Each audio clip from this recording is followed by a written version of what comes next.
Thoughts about chapter one? All right.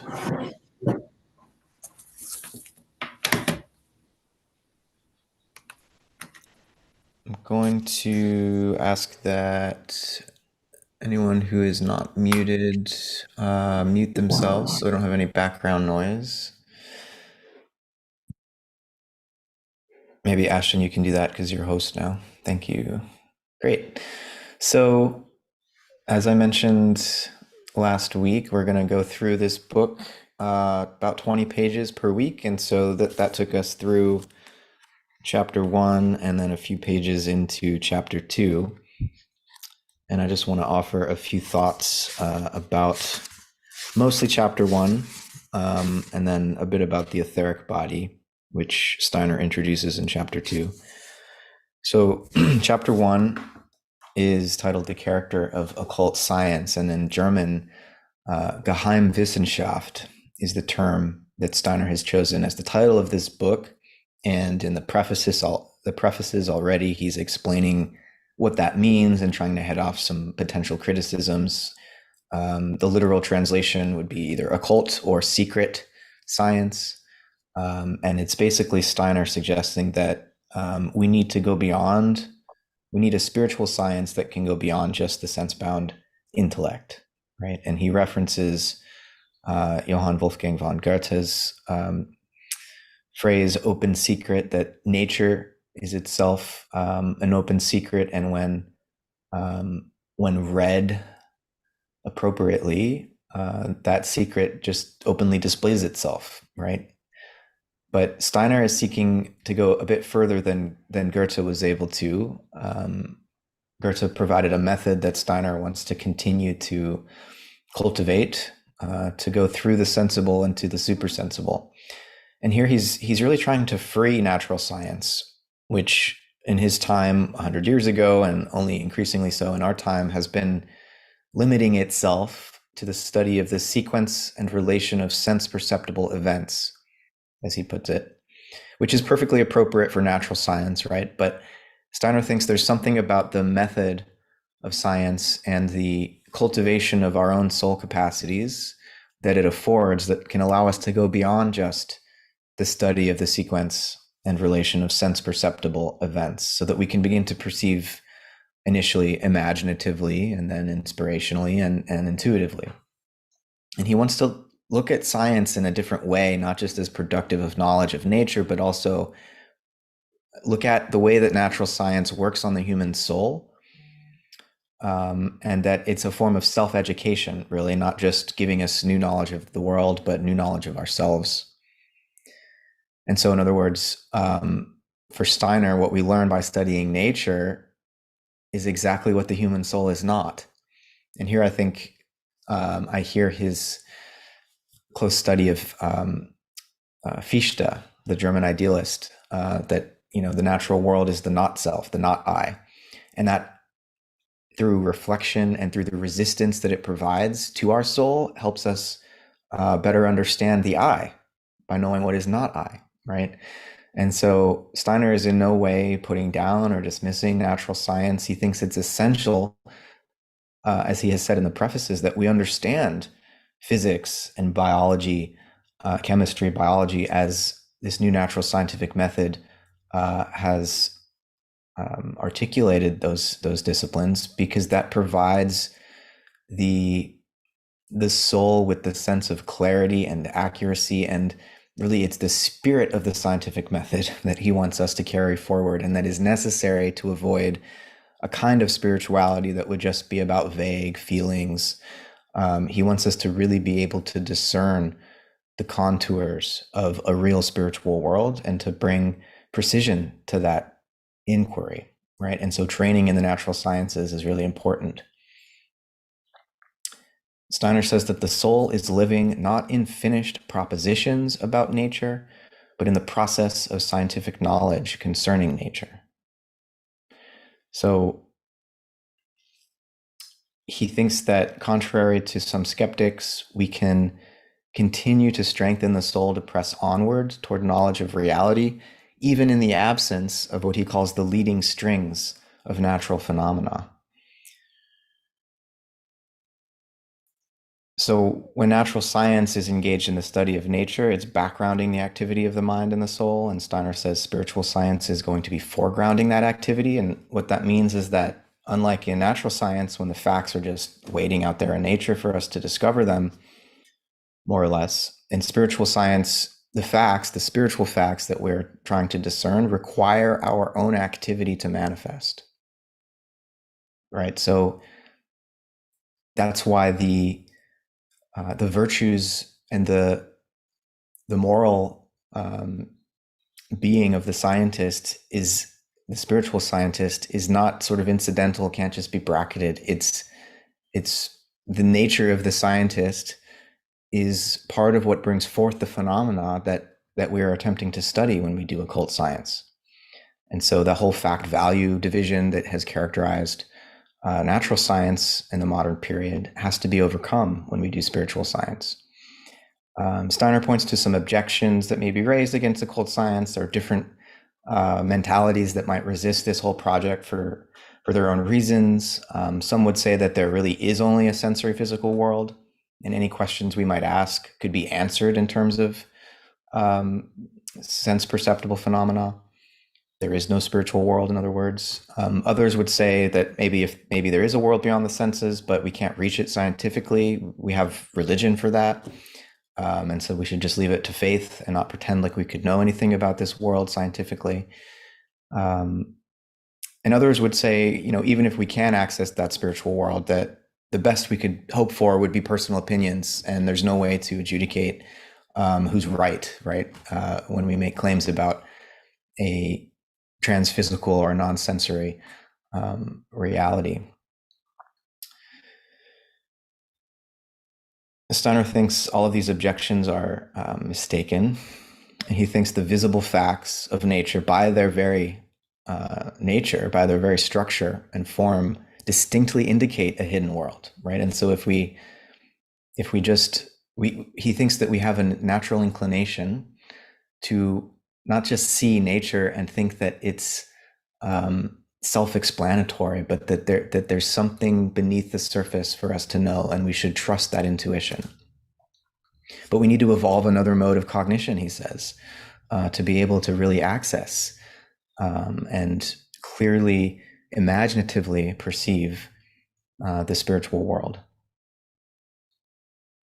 He says it is the hidden world, latent in the depths of things, which preserves us from exhaustion, which would otherwise overcome us if we only had the sense perceptible world to try to make meaning out of. And I can feel that sense of exhaustion really permeating our world right now.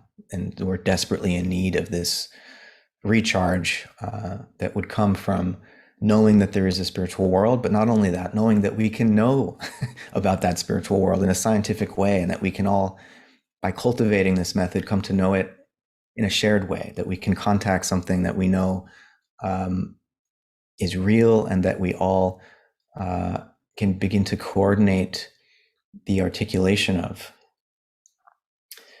He says that, some may critique occult science for being escapist, for turning away from the world, the everyday world of sensory experience. And he says actually that there is a partial justice to this objection, right? But once we realize that contact with this spiritual world becomes a strengthening medicine, as it were, for the soul, we see that we can bring the knowledge of the supersensory world back into the sensory world to enrich it, to enliven it, right? I want to share just a few quotes that I'll pull up. These really hit me, and I wanted to share them with all of you, and then we will... Oh, Ashton, can you grant me permission to share my screen quickly?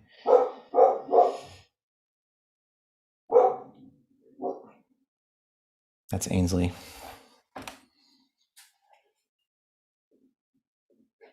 Thank you.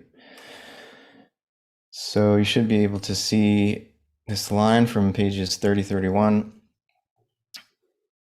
Steiner says, More than any other thing, the study of true occult science gives us the ever-growing certainty that from a higher point of view, the weal and woe of the individual is bound up with that of the world. Here is a path whereby man reaches the insight that he does harm to the whole world and all other beings if he fails in the right development of his own powers. When someone renders his life waste and void by losing his connection with the supersensible, he not only destroys within himself something of which the death may ultimately lead him to despair, but by his own weakness, he becomes a hindrance to the evolution of the entire world in which he lives. Well, that's heavy, but it really raises the stakes and shows the importance of this kind of work, that we're not all just in this for ourselves, that there's a larger evolutionary process underway, and each of us can and should contribute to that.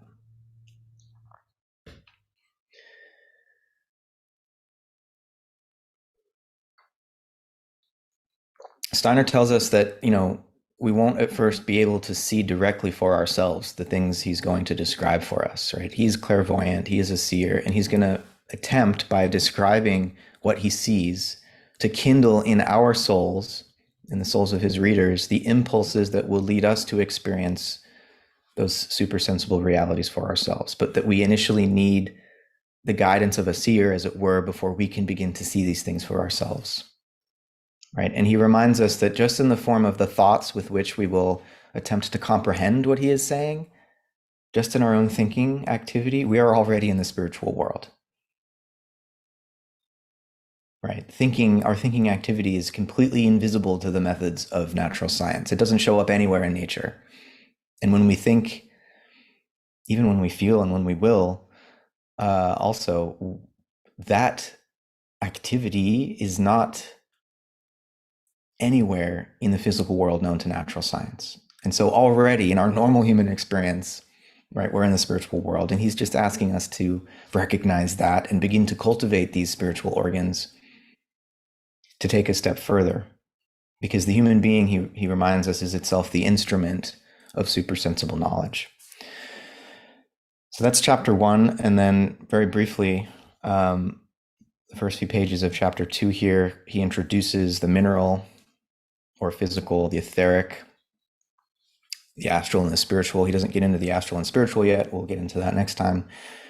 And he reminds us, right, only the physical is visible to the senses. And in order to grasp the nature of what he calls the etheric body or the life body, we have to think about the difference between a corpse and a living body. As soon as we die, our bodies return to the mineral realm rather rapidly, right? And it might seem at that instant of death that there's no sensory difference between the corpse and the living body, but we know there's a difference there. We can comprehend it even if we can't yet observe the etheric body at work, right? And, Steiner describes the etheric body as a kind of architect of the flows, the flowing patterns. There's an etheric heart, there's an etheric brain. The etheric is the formative flowing forces that give shape to the physical body. And as soon as that etheric body leaves the physical body, it returns to the earth and the body immediately decays. So Steiner says, despite what natural science might say, that there's no need for a vital force, and Steiner's etheric body is not the same as vitalism, but he knows that natural scientists who are more or less materialist will quickly dismiss the idea of etheric bodies. And he says that the recognition of the hidden world will not be furthered by combating judgments that are only the logical outcome of its denial, but rather by putting forward the hidden reality itself in a true light. Then those for whom the time has come will recognize it. All right. That's it for me by way of introduction. I welcome comments and thoughts on these first 20 pages. Matt, I first want to thank you. That's an excellent summary. I really enjoyed listening you go through that very well framed. One of the things it's calling up in me, amongst other things, is this idea that you said about the human organism, the individual, is the primary scientific instrument of spiritual science. We're not using a microscope or whatever else, but we are the microscope, so to speak. And to say that point, it really reinforces or drives home for me this idea, and you said it in so many words, I forget how you said it now, but this idea that we bring forth, like we participate, we bring forth the objects of the spirit realm that we are scientifically observing and bringing forward. And all that to say is that the us being the instrument, us being the like our capacity to see is intimately tied to our our structure, our state of consciousness.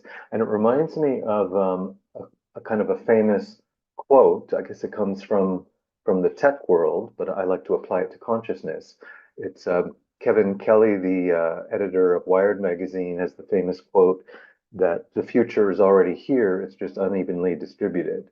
In our context and in consciousness, meaning, yeah, you can take the whole human anthropos, like the whole human spirit and this evolutionary process it's in, but then each individual, we're kind of unevenly distributed. We're each kind of in a different place of the evolution of human consciousness, some further ahead, some further behind, what have you. And this is part of our whole spiritual science is understanding our individual state of consciousness and whether we have a certain hindrance in our evolution or something we need to focus on ourselves to kind of open up that next capacity, right? To kind of have this scientific understanding of who we are and where we are as scientists, just as regular human beings, trying to follow this evolutionary path. So anyway, as I said, there are many directions I can go with all that, but that you're amongst other things, you're sparking that reminder for me of this individual slash collective evolution we're participating together. Yeah, thanks, Jeff. Other Jeff? Hello, everybody. I was really struck this time by and you touched on it so beautifully, Matt, the exhaustion of our world. Um, this time through this reading, it remains to be seen if he can illustrate the way in which we are so intimately connected with the world that we are affecting world evolution. That's an intriguing notion and very both daunting and empowering. But this sort of symptomology of the exhaustion isn't just that we're exhausting ourselves, we're exhausting the world. And it seems to be like right at the crux of the sort of meta crisis, meaning crisis, exploitation um, um, of resources. Uh, and boy, what a what a work ahead of its time in a certain way. If this is scientifically, spiritually scientifically at least discernible, but also achievable, that we could be working in a way that was actually our, I don't want to say heritage, our responsibility, our actual connectivity in ways that in which we don't experience that connectivity with the sort of woof and weave of the whole fabric of this evolutionary process. Um, I mean, it's a it in a sense he's not claiming but in a sense he is claiming it here, and it'd be really interesting to see if we can get to that deeper, more intimately. Yeah, I find it so poignant, the way that all of this work is so much the work of the individual, and yet why the individuality is so important is precisely for what it can give back to the whole. Right? And so it's this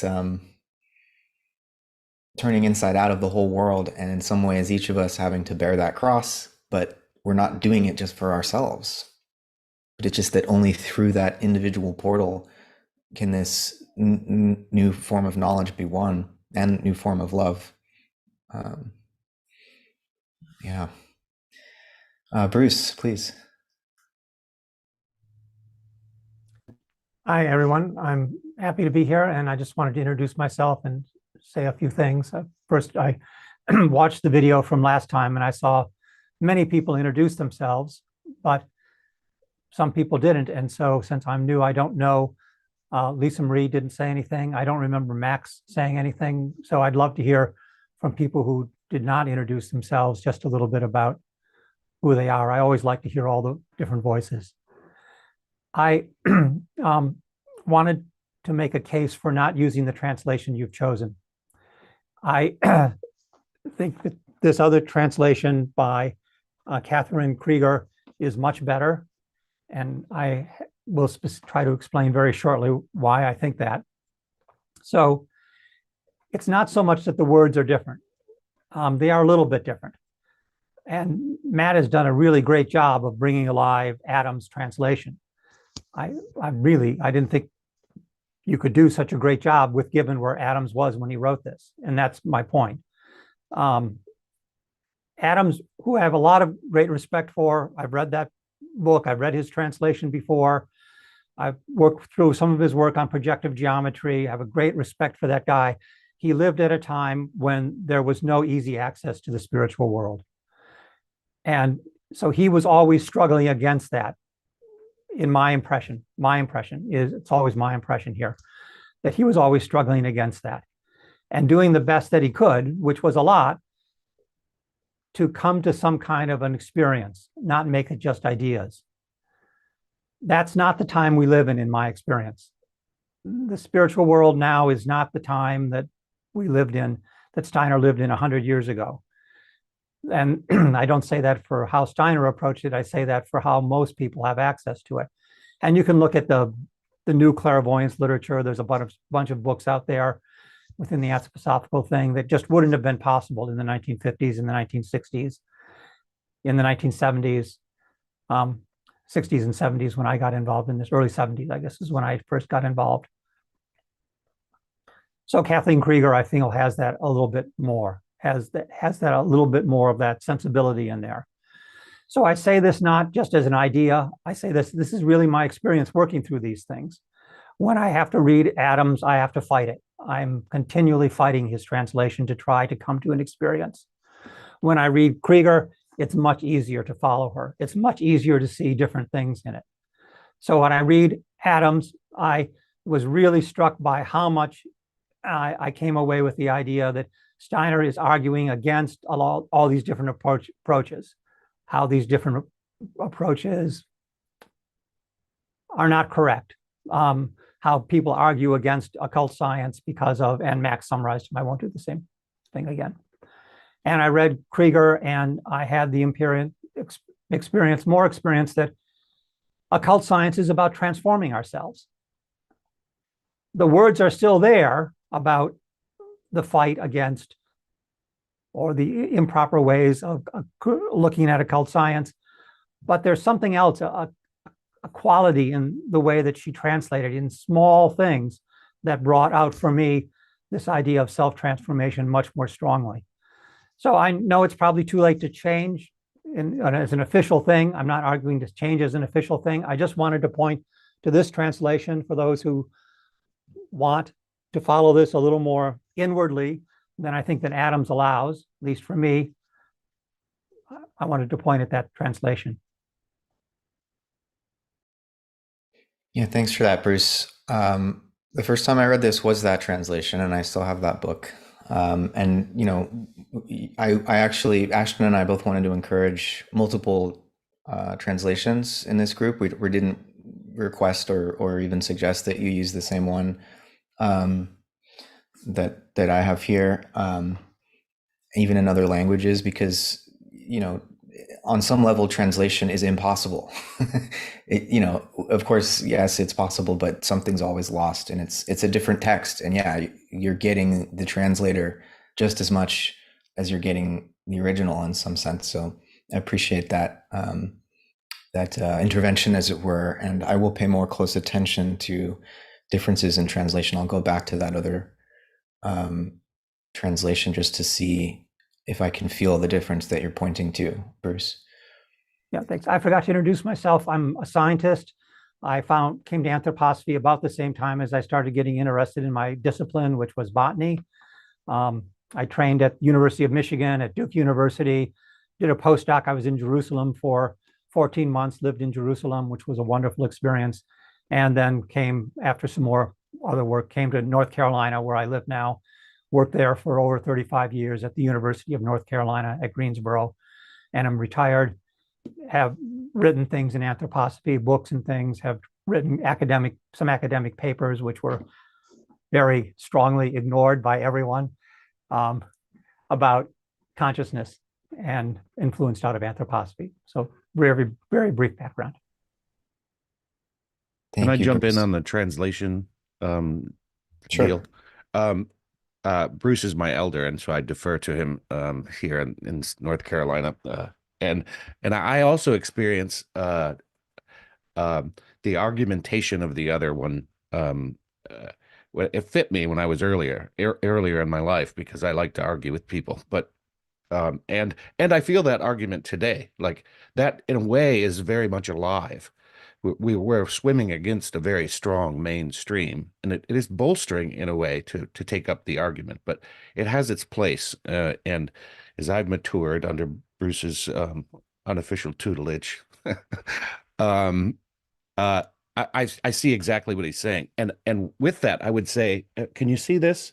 This is the translation that one of our members suggested. I don't think she's with us. It wasn't last week, at least. And this is excellent in a similar way. She translates it in a certain way to avoid the argument in a certain sense, not completely, but because she translates the title into an outline of spiritual science. And that matter of fact nature I find really helpful. Like there is a spiritual science, it needs to be taken up, and let's call it what it is. And so in any case, I just wanted to plug that translation too. I'm experiencing this beautifully. It's a beautiful rendition, say. Yeah, and let's continue to sort of triangulate with different translations as we share quotes, and someone else has a different version of that quote. Like, throw it into the mix so that we can really get a sense for Steiner's original. And we do have a few German speakers with us too, so yeah, let's just keep that in mind. And Bruce, I appreciate your invitation to those who didn't get a chance to introduce themselves last time, or if you're new this time, please do not hesitate to share a bit about yourself and what brought you to this group. Rosemary, I see your hand next. I just wanted to make a connection that's relevant for us, because we have a Whitehead scholar with us, Matt Siegel, and on page 28, Steiner says, the detailed items of knowledge can in effect only lead to an experience of what the human soul is not. The soul is living not in the finished propositions about nature, but in the process of scientific knowledge concerning nature. And Whitehead's Process and Reality is a contemporary, I guess he was contemporary with Steiner to a certain degree, but his individual philosophy, the process studies, in a way, took up that challenge of discovering an entirely new and fresh combination of approaches to reality. And Whitehead's followers have set up the Center for Process Studies. They're like in the forefront of emerging thinkers of today. And there's going to be a conference at the end of the month. Matt's going to be there. Ian McGilchrist is the guest speaker. So I just wanted to point out that that's happening. It's funny, Rosemary. I also had a Yeah, my Whiteheadian ears perked up when I read that particular line about, you mentioning propositions and that finished propositions are not what bring life to the soul and can really lead us to mischaracterize nature as well. And, definitely I'm not going to get into the minutia now, but Whitehead has a whole theory of propositions whereby, as he puts it, new propositions are constantly entering into our experience of ourselves and of the natural world. And so propositions grow with the creative advance of the world. And so no scientific knowledge is ever finished because nature is not finished, and nor is the human being. So there's definitely some resonance between Whitehead and Steiner. Whitehead wrote his first book of philosophy proper, metaphysics proper, in 1925, so the year that Steiner left the earth.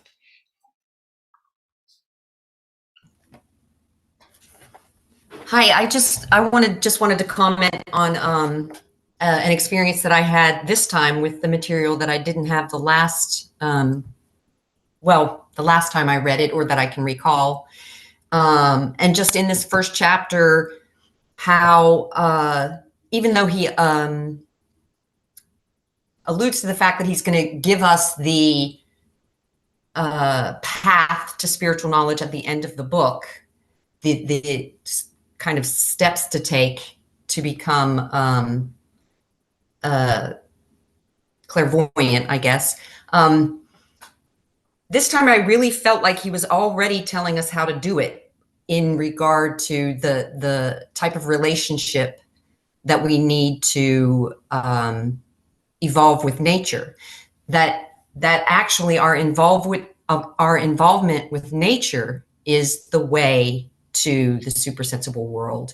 He says that in a pretty clear way that I don't think I ever noticed before. I always then took up this path to spiritual knowledge as outlined at the end of this book, and also in How to Know Higher Worlds, as like something that I needed to concentrate my energy on, and then usually realize like this is probably maybe not going to happen in this lifetime, because this is just like every time I try to take it up, I never see it through to completeness, or at least to success. And this time, this time I just recognize more about how important our relationship to nature is. And I feel like the steps, How to Know Higher Worlds, and what he says at the end of this chapter, I mean, at the end of this book, are more about how to fashion ourselves as the instrument that will be able to then be used to engage with nature in the way that will lead us to supersensible knowledge. So anyway, that was just something that I noticed this time, more that had a different kind of impact on me than when I've read this before. And I also took a course in Gurdjian science, so I think that might have something to do with it.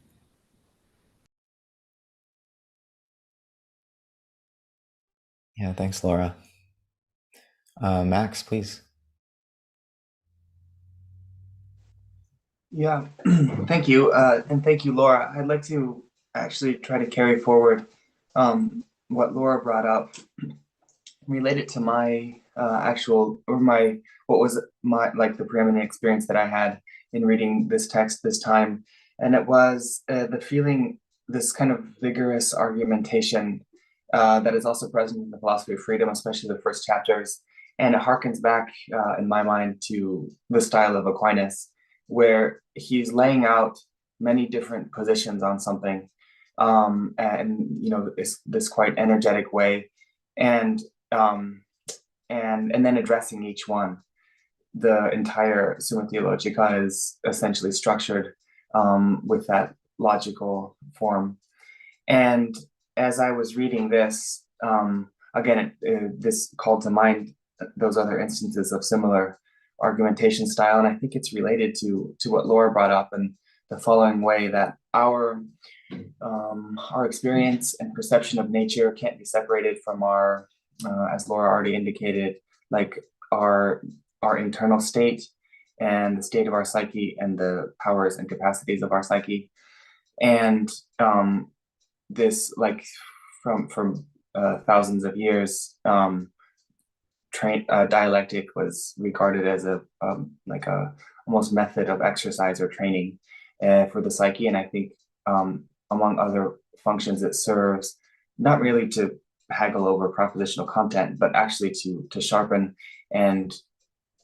the agility of our thinking, actually, and that can provide us with the opportunity to relate to natural phenomena as well as spiritual phenomena in a way that doesn't try to nail them down or fix them into one specific formulation or conception, but rather is continually seeking to complement prior perceptions with new ones. And I mean, this is so essential in relating to our fellow humans. Not to suppose that you've already, not to allow the concept you have of a person to interpose itself between you and the encounter with that person. And I think it's also, that's one of the most salient relationships that this issue comes to the fore, but I think it's also present in all of our other encounters, extending to encounters with nature, and even the spiritual encounters and the relationships that we have and sustain to our own thoughts and our own beliefs about things. And so I'll stop there, but maybe somebody else has something to add. Yeah, thanks, Max. I mean, I just think of that.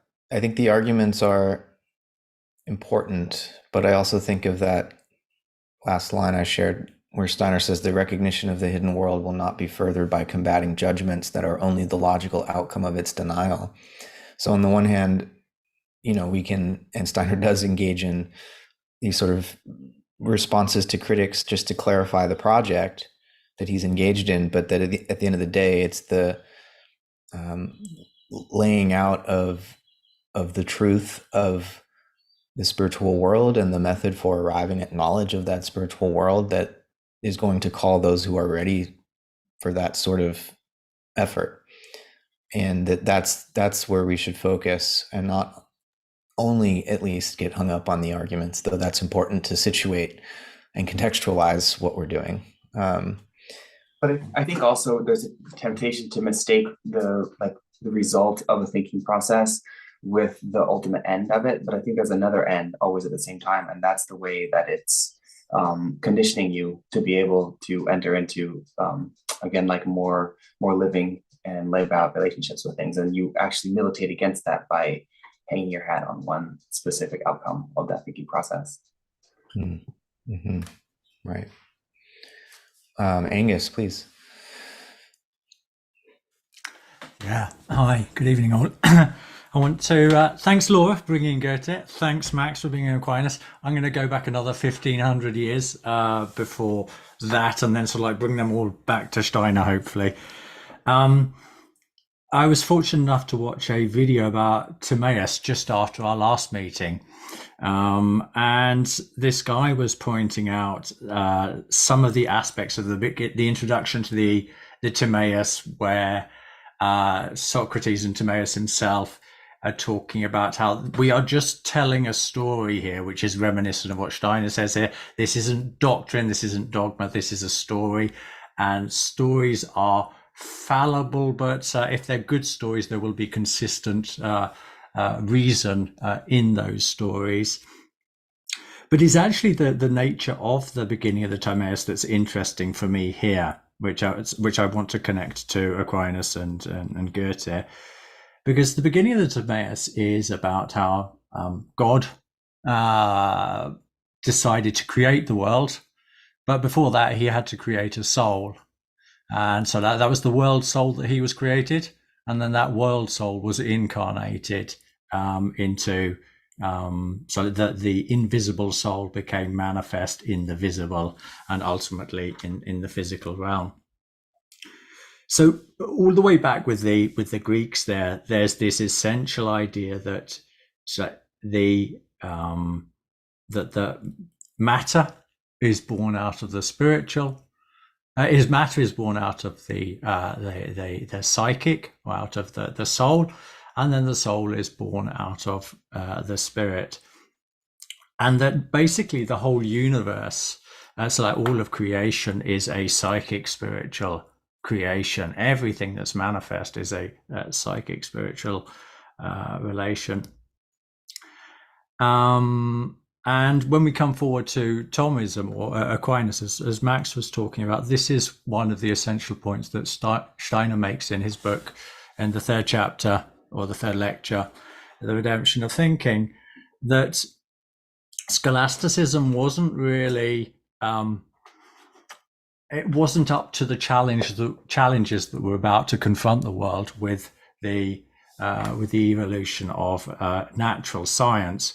But already in seed form, Steiner's making the point that if we take as our fundamental point of departure that everything that is visible, everything that is nature, that is available to the senses, is of a psychic spiritual origin, and as long as we hold on to that basic, really simple idea that Thomism like it explores there, then it's like the ethics of Spinoza, the scientific method of Goethe, and obviously the method of Steiner, all make an inherent sense that we are always looking to interpret nature as a manifestation of the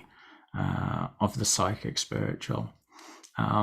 So I just wanted to share that sort of like a chain of thought there, that this essential way of looking at like all manifestations is something that's been with humanity for more than 2,500 years.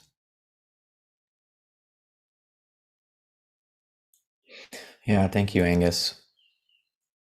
Yeah, it strikes me that whether we're talking about Plato or Steiner, when we speak about the physical world, it's only Maya or illusion when we don't recognize it as the expression of spirit, when we think that it's self-subsistent and exists on its own.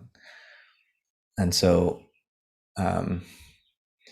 we're trying to perceive, it's like the difference between seeing the physical world as just a bunch of letters that don't mean anything and seeing the physical world as speech that we can read, that's been expressed by spirit. Yeah, and I think that's been the core of Platonic, Neoplatonic philosophy for thousands of years. Jeff. Yeah, I want to pick this thread up some. As I was reading this, I kept thinking about riddles of philosophy as well, and the way in which he hang on one second. The way in which he brings us right to the doorstep of the phenomenological experience of being in relationship with nature. And he uses the term, in my translation, that there is something hidden behind nature is clearly evident. And this term "evident" is an important one because it really speaks about not about proof.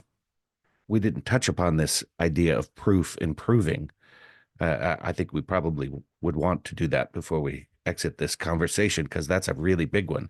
And I think in terms, this is a slight aside, in terms of the homeopathic notion of proving, and of Wittgenstein's idea that there's a point at which, through the process of metamorphosis, a concept becomes inherent. It loses its evidentiary nature. In its sense, it becomes a proofing. And then it becomes part of that world, that Whiteheadian world that's always new, that we then perceive as actual again. But it's changed, and it's changed us in the process. And I'm really moved by that notion, and really moved by the way in which he brings the importance of natural science in this moment in history, and suggests that there's just one small move and we're metamorphosing beyond that self-delimiting worldview. And I'm very encouraged by this conversation and the way it's sort of metamorphosing itself, these concepts. Yeah, just to pick up on that briefly, it seems to me that natural science, in its insistence that its naturalistic insistence that there is only the sensory world and only the physical world, has really hit a wall. There haven't been major scientific breakthroughs for a century, really. There's better technology. We're refining our capacity to control and manipulate the world, but we're destroying the world in so doing. And I feel like we're just, banging our heads up against that limit of the sense-bound intellect, and there is no further to go in that direction. It's becoming more obvious to me, and I think, as Bruce was saying, there is more permeability to the spiritual world now, and I think there's a lot more openness to this. It's just that sometimes that openness comes in the form of not having been rigorously schooled in the scientific method, and so the spirituality that results can be vague and self-serving and all of these things, and so we need to somehow hold the two together. Everett, please.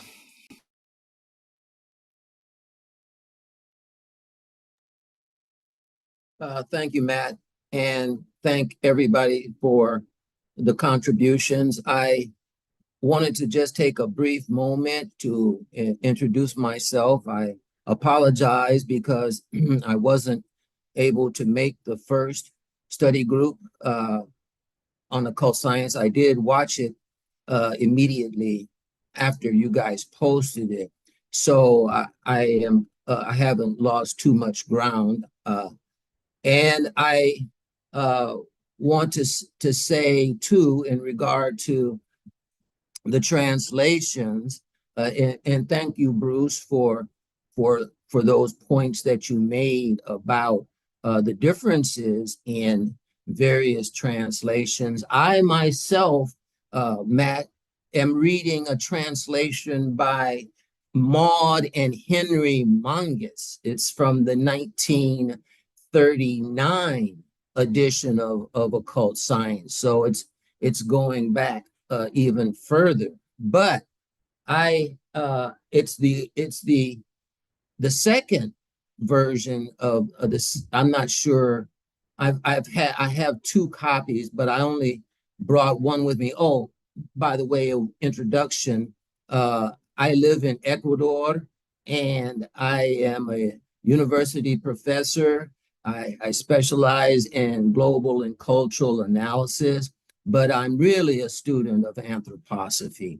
I mean, at the beginning and the end of everything, all the work that I've done in academics and higher academics is so closely tied to the inspirations that I've received from my study of anthroposophy. In fact, my whole life is inspired by my study of anthroposophy. So with that being said, I would just like to make mention of a couple of things that I don't think we've talked about yet. And one of them is that Steiner once made the statement that it's better to read one book 100 times than to read 100 books one time. And for some reason, that has always stuck with me, because what it says to me is that there's something about certain books, there's something about certain words that we have to live with for a while. We have to allow those thoughts behind those words to live with us and in us, and we in turn have to live in them. And so that's what that statement meant to me. And Steiner himself made a very interesting point in one of the prefaces, and that is that he didn't immediately write occult science right after theosophy. He had the framework, but he didn't have the chops, so to speak, to be able to put them into language that, or to communicate them in words at that point. So those ideas had to continue to shape themselves in his language. Now, this is the man who has written the book. So imagine what it is for us who are just trying to read it, to bring those concepts, those ideas into a place where we can understand them. It's something that I'm struck and I have experienced that it takes time. So it takes living with those words. And one other thing that was mentioned here, Jeff, you mentioned it about the proving of certain things. For me, the proof of anthroposophy is in the living, and I mean that literally. Certain ideas have to live their way into us. Now, with all that being said, there are a couple of places in here that I won't mention or talk about them all because of time, but I just want to mention that in my translation, in the preface to the fourth edition, Steiner says that the means of strengthening cognition consists in what is described in this book as meditation and concentration, contemplation. So that right there, I think, is something that for me is very, very important. I don't know that I would be able to allow and make a space for these words to sprout and grow if I didn't make that space for that thought, for that being to take hold in my consciousness. So I think that for me has always been a key component of any understanding that I gain from the literature and from being able to recognize how I'm being transformed by those beings, those thoughts that are continually working on me and through me. So that's all I have to add today. Thank you. Thank you, Everett. So glad to have you with us for this journey. Bruce, I see your hand up. I just wanted to volunteer to do the summary next time. If that's okay, I will wait until then to say more, but I'd like to hear from other people. Yeah, Bruce, that's great. Thank you for volunteering. We welcome that from everyone in the group. I should note next week, the 19th, we're actually going to have to skip a week because Ashton and I will be away on retreat with our graduate program without internet access. And so Wow. we're going to, you have 2 weeks. Really busy day next week. So that's good for me. Great. So yeah, we'll resume our usual 9 a.m. Pacific Tuesday meeting schedule on March 26th. All right, so keep that in mind. But thank you very much, Bruce. I look forward to your presentation of core ideas for the next 20 pages. We have a few minutes left. Anyone else want to chime in or introduce yourself if you didn't get a chance last time?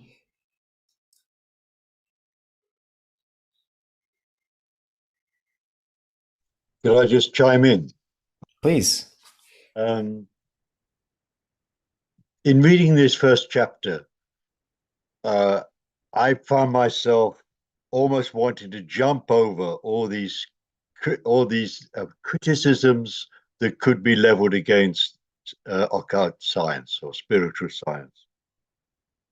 And it was only today when I was reading through the end of the first chapter that I realized that this he hasn't written just for the critics or to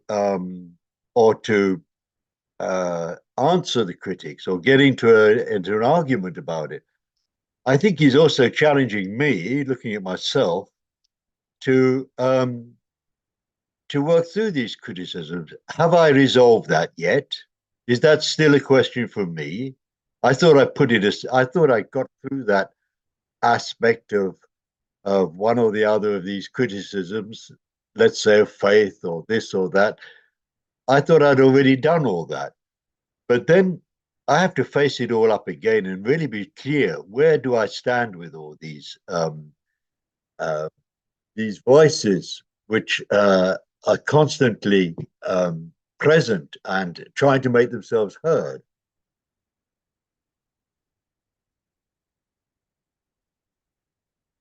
That's all. Yeah, that's well put. I think in my own relationship to these ideas, the idea that the spiritual world is a matter of personal opinion. I mean, there's this tendency in myself to want to be very pluralistic about claims that people might make because I'm not clairvoyant, and so who am I to say that this other person's view is wrong? But gradually I've come to be a little bit more discerning about that, and I won't. I'm not the type of person that's going to rush to say to someone else that you're wrong about whatever you think is going on beyond the veil. But at the same time, I'm a little bit more comfortable with what I believe I can begin to see, and that I don't immediately have to just